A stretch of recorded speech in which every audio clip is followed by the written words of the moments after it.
Hi friends, எல்லாருக்கும் நமஸ்காரம். இன்றைக்கு நம்ம சேனலில் டீ கொதிக்கிற டைமுக்குள்ளே ஈஸியாயும் டேஸ்டியாயும் செஞ்செடுக்கலாம்னா ஒரு அவல் மிக்ஸ்டர்ன்ற ரெசிபி தான் பார்க்க போகிறோம். இது ரொம்ப ஹெல்த்தியாகி தான் இன்றைக்கி நம்ம பண்ணுறது. அதிகமாக எண்ணெய் ஒன்றும் இதில் சேர்க்காம தான் இது தயார் பண்ணுறது. அதே மாதிரி இது வாங்குறதுக்காக பேக்கரியிலொன்னும் போக தேவையில்லை. நம்ம வீட்டில் நல்ல ஹெல்த்தியாகி இதை தயார் பண்ணி எடுக்கலாம். எப்படி செய்யலாம்னு பார்க்கலாமா? வாங்க வீடியோக்குள்ளே போகலாம். அவல் மிக்ஸ்சர் தயார் பண்ணுறதுக்காக 2.5 கப்பு மட்டை அரிசியோட அவல் தான் நான் எடுத்துருக்கிறேன். இது நல்லா நைஸ் ஆகிட்டு இருக்கிற அவல் தான். இது உங்கள் கையில் இல்லைன்னா இதே மாதிரி நைஸ் ஆகியிருக்கிற எந்த அவல் எடுத்திருந்தாலும் பிரச்சனை இருக்காது. இனி 1/4 கப்பு சர்க்கரை எடுக்கலாம். அதிலேக்கு 3 ஏலக்காய் நான் இதிலேக்கு போட்டிருக்கேன். இது மிக்சியோட ஜாரில் போட்டு நல்லா ஃபைனாக பொடிச்செடுக்கலாம். இந்த ஏலக்காய் நான் கேரளாவிலிருந்து வாங்கியது. அதனால் நல்லா ஃப்ரெஷ்ஷான ஏலக்காய் தான். அதனால் 3 தான் சேர்த்திருக்கு. உங்கள் கையில் ரொம்ப வாசம் இல்லாத ஏலக்காய் இருந்தால் ஒரு 5 ஏலக்காய் கூட எடுக்கலாம். இனி ஒரு கடாய் நான் அடுப்பில் வச்சு நல்லா சூடு பண்ணியிருக்கேன். இதிலேக்கு கொஞ்சமாக எண்ணெய் ஊற்றலாம்.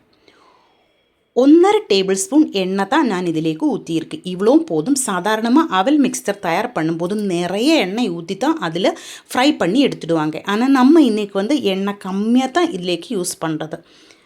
1.5 டேபிள் ஸ்பூன் சூடான எண்ணெயிலேக்கு அவல் போட்டு நல்லா ஃப்ரை ஆக்கி எடுக்கலாம்.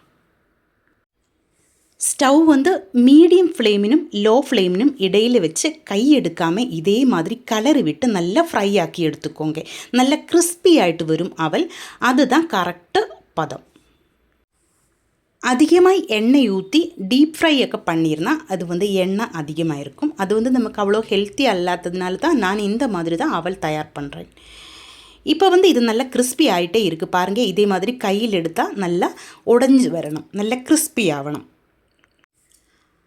அதுக்கப்புறமா ஸ்டவ்வில் நின்று இது நமக்கு மாற்றி இந்த மாதிரி ஒரு தட்டிலேக்கு மாற்றி நல்லா பரப்பி விட்டுக்கோங்க. இது கொஞ்சம் ஆறணும், அதுக்காக தான். இப்போ நான் அதே மாதிரி செஞ்சிருச்சு. இனி அதே கடாயிலேக்கு கொஞ்சமாக 1 டேபிள் ஸ்பூன் எண்ணெய் மறுபடியும் ஊற்றலாம். அந்த எண்ணெய் நல்லா சூடாயிட்டு வரும்போது நமக்கு இன்னும் சில இன்க்ரீடியன்ட்ஸ் இதிலேக்கு சேர்க்க வேண்டியது இருக்கும். பாருங்கள், கொஞ்சம் எண்ணெய் தான் நான் இதிலேக்கு யூஸ் பண்ணியிருக்கிறது. இது நல்லா சூடாயதுக்கப்புறமா 1/4 கப்பு நிலக்கடலை நான் சேர்த்தியிருக்கேன். தோல் ஒன்றும் மாற்ற தேவையில்லை. பாருங்கள், இதே மாதிரி இது நமக்கு நல்லா ஃப்ரை பண்ணி எடுக்கலாம். இதே மாதிரி கை எடுக்காமல் நல்லா கலரி விட்டு நல்லா ஃப்ரை ஆக்கி எடுத்துக்கோங்க. அதுக்கப்புறமா நமக்கு கடாயில் நின்று நிலக்கடலையும் மாற்றலாம். பின்னாடி இதே மாதிரி 1/4 கப்பு பொட்டுக்கடலை சேர்த்து ஃப்ரை பண்ணி எடுக்கலாம். பொட்டுக்கடலையும் நல்லா ஃப்ரை ஆயதுக்கப்புறமா நமக்கு எண்ணெயில் நின்று மாற்றலாம். நல்ல கிறிஸ்பி ஆகணும், அவ்வளோதான். தீஞ்சு போகாமல் பார்க்கணும். இதுவும் நல்ல ஃப்ரை ஆயதுக்கப்புறமா 10 பதாம் இதே மாதிரி நான் நறுக்கி எடுத்துருக்கிறேன். இது உங்கள் கையில் இருந்தால் மட்டும் சேர்த்திக்கோங்க, இல்லைச்சா உங்களுக்கு கண்டிப்பாக ஸ்கிப் பண்ணலாம். இதையும் ஃப்ரை பண்ணி எடுத்ததுக்கப்புறமா நமக்கு இதிலேக்கு கொஞ்சம் கறிவேப்பிலை சேர்க்கலாம். ஒரு சிலரை இந்த மாதிரி ஸ்வீட் மிக்சரில் கறிவேப்பிலை சேர்க்கறதில்ல. ஆனால் நான் இதில் சேர்த்துடுவாங்க. நல்ல ஒரு டேஸ்ட்டாக இருக்கும். அதுக்காகத்தான். இது நல்லா ஃப்ரை ஆக்கி எடுக்கணும். அதுக்கப்புறமா இதுவும் நமக்கு கடாயில் நின்று மாற்றலாம். இப்போ எல்லாமே நான் ஃப்ரை ஆக்கி எடுத்துருக்கிறேன். உங்கள் கையில் கேஷ்யூ நட் இருந்தால் அதையும் ஃப்ரை பண்ணி இதிலேக்கு சேர்க்கலாம், நல்லாயிருக்கும். இப்போ கொஞ்சம் உப்பு நான் அவல்லேக்கு சேர்த்திருக்கு. அதுக்கப்புறமா நம்ம ஃப்ரை பண்ணி வச்சுருந்தா பொட்டுக்கடலையும் அதே மாதிரி நிலக்கடலையும் கறிவேப்பிலையும் பதாமும் எல்லாம் இதிலேக்கு சேர்க்கலாம்.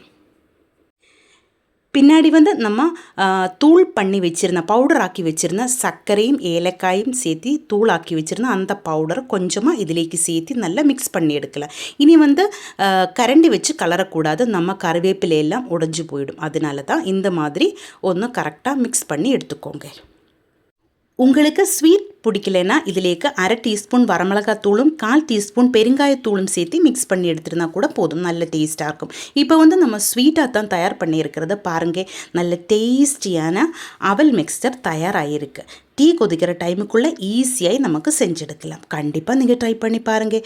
இந்த வீடியோ பிடிச்சிருந்தால் சேனல் சப்ஸ்கிரைப் பண்ணுங்கள், லைக் பண்ணுங்கள்.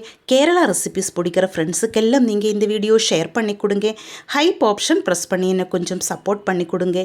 உங்களுடைய ஃபீட்பேக்கு கண்டிப்பாக நீங்கள் கமெண்ட்டில் எழுதி போடுங்க.